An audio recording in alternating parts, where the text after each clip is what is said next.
Assalamualaikum warahmatullahi wabarakatuh. Baik, teman-teman sekalian, hari ini kita akan membahas tentang sejarah peradaban Islam.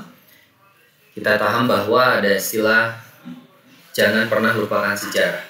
Ada materi yang akan kita bahas hari ini, materi yang sangat penting, yaitu tentang sejarah peradaban Islam yang kita selaku muslim harus paham dan harus tahu bahwa memang Islam pernah memberikan sumbangsi terbesarnya, bahkan pernah berjaya di masa keemasannya. Begitupun Islam kembali turun, bahkan kembali runtuh pada saat itu, sehingga bisa terkalahkan. Dan kemudian pada akhirnya Islam sampai sekarang ya berjalan seperti sekarang, seperti ini. Baik, kita akan bahas mulai dari etimologi dan kemudian terminologi kebahasaan dan istilahnya. Karena kalau kita membahas sesuatu tanpa mengerti apa yang kita bahas, nampaknya tidak elok juga. Sehingga kita akan bahas secara tinjauan etimologi. Kata sejarah sebenarnya berasal dari bahasa Arab. Kalau kita lihat dari ilmu tarikh atau kajian sirah nabawiyah, bahkan sejarah, bahwa ternyata yang namanya sejarah ini adalah sesuatu yang terjadi di masa lampau. Jadi kalau misalkan sesuatu yang terjadi besok itu bukan sejarah. Tapi kalau misalkan sesuatu yang terjadi kemarin, beberapa hari ke belakang, itulah yang disebut dengan sejarah dalam tinjauan etimologi. Nah, secara etimologis, sejarah ini pun dapat ditelusuri dari asal kata sejarah yang sering dikatakan berasal dari kata asal syajarah, yang artinya pohon kehidupan. Dalam bahasa Inggris ya dikenal dengan history. Selanjutnya, sejarah merupakan pengetahuan mengenai kejadian-kejadian, peristiwa-peristiwa dan keadaan manusia di masa lampau dalam keadaan masa kini. Kita bisa membicarakan bagaimana sejarah kemerdekaan Indonesia, bagaimana Bung Karno, kemudian bagaimana Bung Hatta, karena memang itu sudah terjadi. Ya, kita bicarakan masa kini dan bicarakan masa lampau, dan itulah yang disebut dengan sejarah. Setelah kita paham sejarah itu apa, maka kita masuk kepada pembahasan apa yang disebut dengan peradaban. Peradaban juga sering dipahami sama artinya dengan kebudayaan. Dalam bahasa Inggris terdapat perbedaan mengerti antara kedua istilah peradaban ini. Ada dengan istilah civilization, kemudian dalam peradaban ini juga kalau berbicara kebudayaan dikenal dengan culture, dalam bahasa Arab jadi dikenal dengan sakopah. Nah, itu yang biasa digunakan oleh para ulama menyampaikan kalau dirujuk kepada pengertian kebudayaan. Selanjutnya dalam kata kemajuan atau hadoroh dan kata tamadun atau peradaban, bahkan dalam bahasa Melayu istilah tamadun dimaksudkan untuk menyebut keduanya. Nah, konsep sejarah peradaban Islam ini diartikan sebagai perkembangan atau kemajuan kebudayaan Islam dalam perspektif sejarahnya. Nah, sehingga saya sengaja batasi pengertiannya. Kemajuan dan tingkat kecerdasan akal yang dihasilkan dalam suatu periode kekuatan Islam, mulai dari periode Nabi Muhammad sampai perkembangan kuasa Islam sekarang, kemudian nanti hasil-hasil yang dicapai oleh umat Islam dalam lapang kesusastraan, ilmu pengetahuan dan kesenian, dan kemudian kemajuan politik dan kekuasaan Islam yang berperan melindungi pandangan hidup Islam, terutama dalam hubungannya dengan ibadah-ibadah dan lain-lain. Dalam bukunya Harun Nasution membagi sejarah Islam menjadi 3 periode. Di tahun 650 sampai 1250 Masehi dikenal dengan periode klasik. 1250 sampai 1800 Masehi dikenal dengan periode pertengahan. 1800 sampai sekarang itu dikenal dengan periode modern. Begitulah Harun Nasution menguraikan tentang perbabakan sejarah dalam 3 periode. Kita masuk ke periode klasik, bahwa kita pahami bahwa di masa inilah Islam memiliki atau menorehkan tinta emas. Itu masa kemajuan Islam itu dihitung dari tahun 650 sampai 1000, dan masa disintegrasi itu di tahun 1000 sampai 1250 Masehi. Nah, inilah periode klasik yang menandakan bahwa sebagai awal masa keemasan Islam. Sebelum Nabi Muhammad wafat, ekspansi Islam telah berhasil menguasai semenanjung Arabia. Ini hebatnya zaman dulu Islam ya. semenanjung Arabia itu sudah sampai berhasil dikuasai oleh umat Islam sebelum Nabi wafat. Ekspansi keluar wilayah Arab baru dimulai pada masa Khalifah Abu Bakar As-Siddiq. Jadi ketika Nabi Muhammad wafat digantikan oleh Khalifah Abu Bakar, ekspansi keluar wilayah itu sudah dimulai. Ditandai dengan adanya sejarah 4 sahabat terbaik Rasul. Inilah ciri periode klasik. Ada Abu Bakar As-Siddiq, Umar bin Khattab, Utsman bin Affan, dan Ali bin Abi Thalib. Selanjutnya, terjadi di masa klasik ini pun penaklukan terhadap beberapa wilayah seperti Damaskus, Mesir, Irak, Palestina, Syria, dan Persia.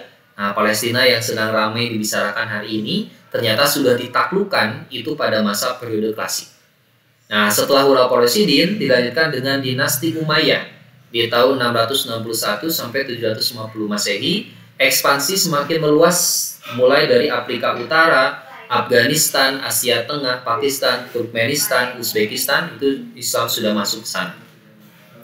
Nah, dinasti Abbasiyah ini pun menandakan bahwa periode klasik ini Islam begitu sangat luar biasa, terkhusus di bidang ilmu pengetahuan mulai berkembang, terutama masa Harun ar-Rasyid di tahun 785 sampai 809 Masehi, dan kemudian Khalifah Al-Ma'mun.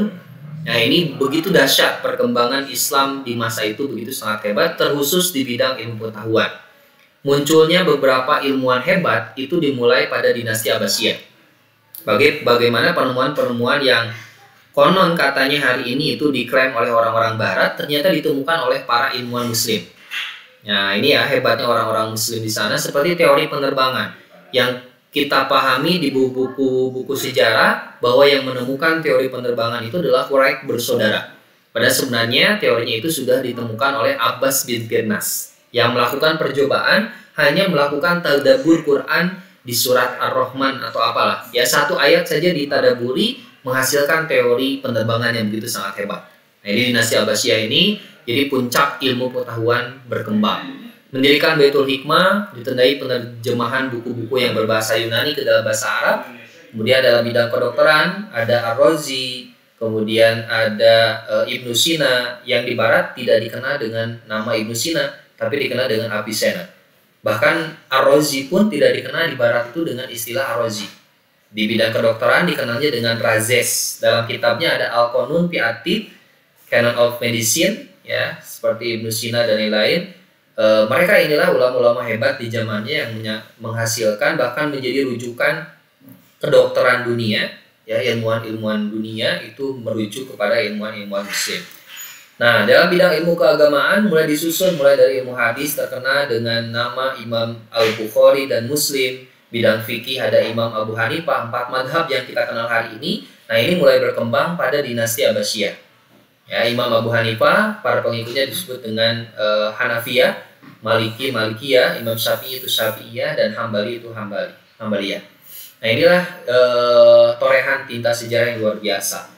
Bahkan saya ingin menyoroti salah satu tokohnya yang bernama Harun ar-Rasyid ini. Beliau sangat konsen kepada ilmu pengetahuan. Bahkan kalau kita lihat di sejarah, kalau ada seorang ulama yang berhasil menciptakan sebuah kitab, ya, bahkan Harun ar-Rasyid itu menghadiahinya dengan seberat kitabnya. Kalau kitabnya misalkan seberat 1 kg, berarti Harun ar-Rasyid memberikan 1 kg emas. Ini luar biasanya Harun ar-Rasyid pada saat itu. Sehingga ulama-ulama memang berlomba pada saat itu untuk menghasilkan beberapa karya, ya, dalam ilmu pengetahuan ataupun dalam ilmu agama, karena memang diapresiasi begitu sangat tinggi oleh Harun ar-Rasyid. Baik, kita lanjutkan. Kemudian Baghdad sebagai pusat peradaban Islam.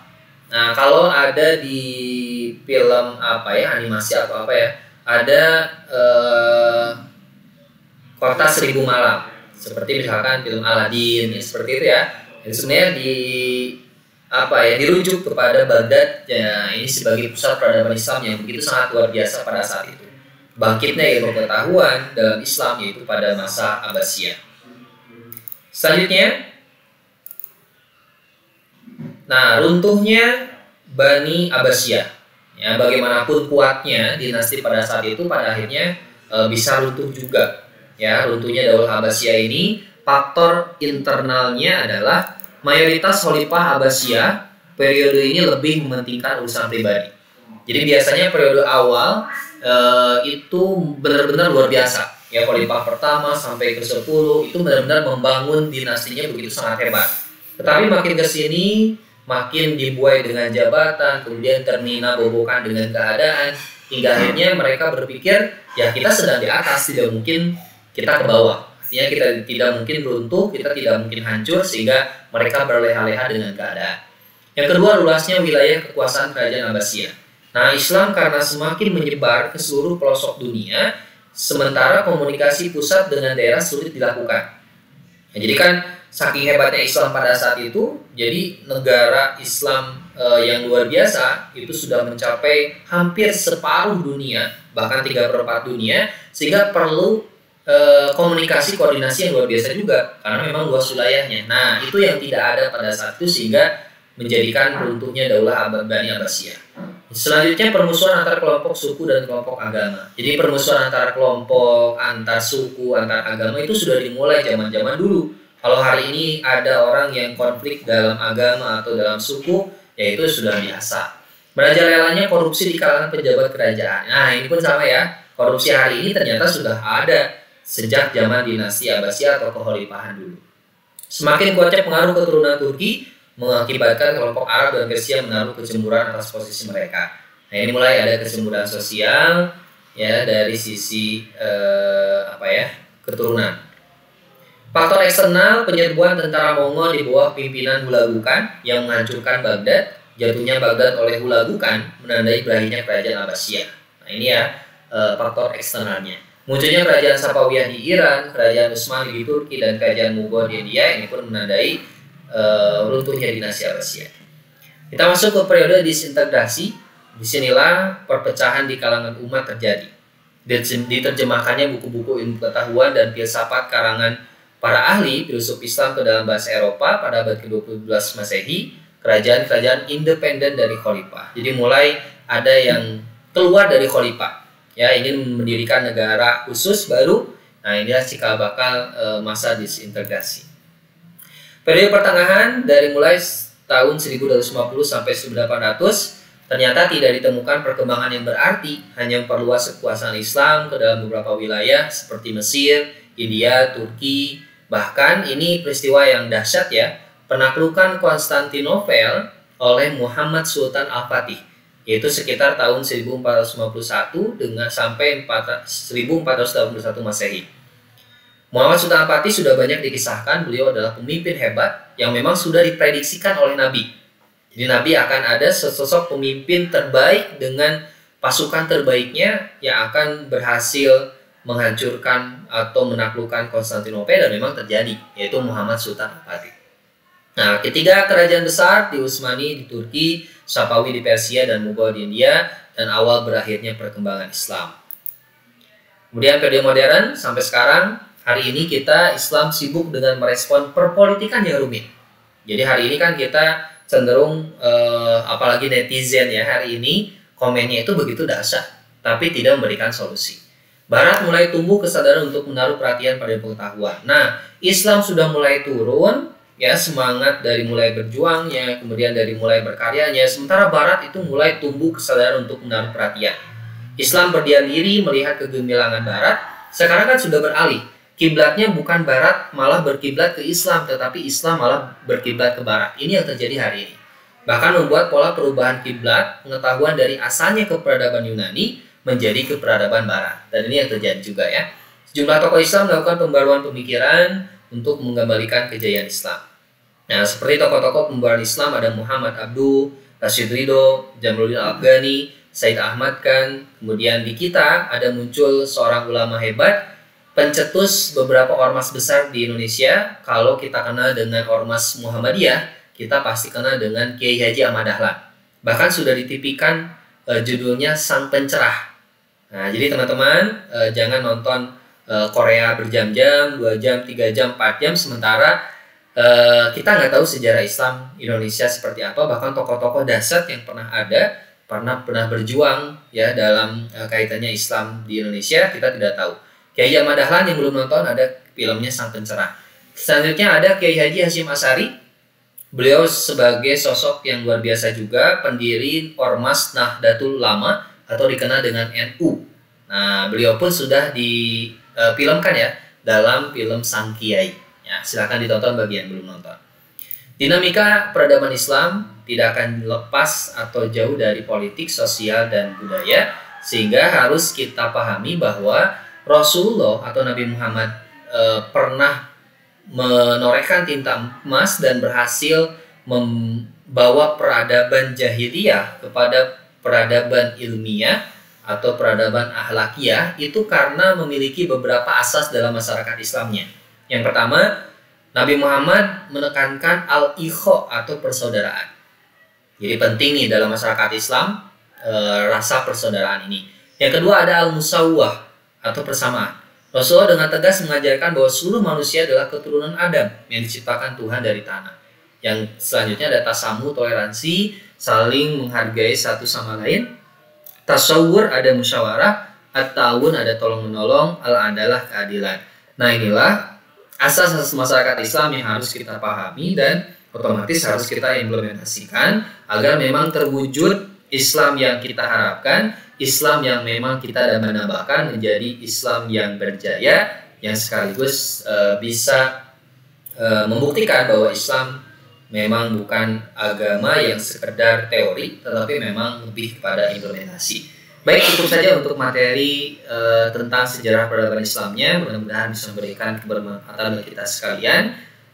Itu saja. Mohon maaf. Wassalamualaikum warahmatullahi wabarakatuh.